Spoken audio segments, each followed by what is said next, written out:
Magandang araw, Kasan Mateños. Bago po natapos ang taong 2025, atin pong binisita ang pinapagawang kalsada sa Barangay Silangan going to Pintong Bukawi. At ito po ang totoong update. Ito po ang tunay na update tungkol sa ginagawang kalsadang ito. Ito pong kalsadang ito ay nagkakahalaga base po sa record ng mahigit 47 milyong piso. Ito po ay may haba lamang na 600 meters. Napakaigsi po para sa halagang 47 milyon. At ito po ay dapat na matapos sa loob lamang ng 173 calendar days simula noong nag-umpisa noong June 5, 2025. At ito po ay dapat lamang na matapos hanggang katapusan lamang po ng taong 2025. So hindi na po ito dapat umabot pa ng taong kasalukuyang 2026. Subalit sa atin pong pag-i-inspeksyon na ginawa, sa tansya po natin baka ito umabot pa ng hanggang 3 buwan hanggang 5 buwan. At dito po ay may nadiskubre tayo na tiyak na ikagugulat po ninyo. Ito po ang kabuuan ng kwento. Gandang araw sa inyo, mga kababayan, mga Kasan Mateños. Tayo po ngayon ay naandito sa karsada na proyektong ipinapagawa papuntang Pintong Bukawi galing Barangay Silangan. So dito po makikita nyo naman kung ano ang sitwasyon ngayon. Maigi po ngayon at medyo tuyo. Isang bagay po ang ating nalaman dahil alam naman natin na ito ay nagkakahalaga ng 47 milyon.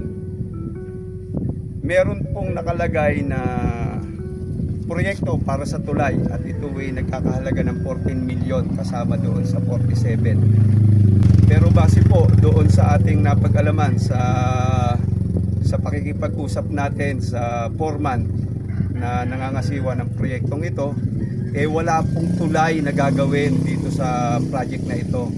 Pero yun po, sa pondong 47, kasama na po yung tulay. Kaya po tayo mag-uurirat ngayon dito sa mga nakaupo, nakapwesto sa DPWH. Para saan yung nakasulat na 14 milyon mahigit doon sa record ng DPWH?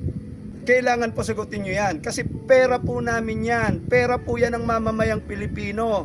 Saan nyo dinala yung 14 milyon? Malinaw po yan na nakasulat doon sa, eto po nakikita nyo, 14 milyon, nakasaad po yan. Ngayon, kung walang proyektong tulay dito, saan mapupunta ang 14 milyon? Salamat po, kayo na mag-isip mga kabayan. Kaya, magandang hapon. Kayo yung may project dito. Ito ba yung gagawa ng tulay? Ito yung gagawa ng tulay. Wala kayong project na tulay?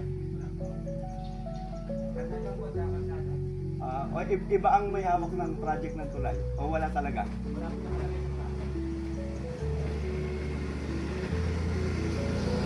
So hindi pa kasama pala to. Yung 600 meters mula lang doon sa may placard. May putol po na rin na yan. Po yung zero. Hanggang doon sa may Lampas Iglesia. 600 meters, di ba? Inat lang po ito kasi nasira po. So parang tawad na to. So wala pala tulay. Wala sa plano. Malinaw yon sa inyo. Urap lang po yung sa ating gawin ito. Kayo po ang sinong foreman. Ang sinasabi nila, itong area na to ay hindi nakasama sa project nila. Ang project nila ay sa may riprap na yon. Yung merong placard.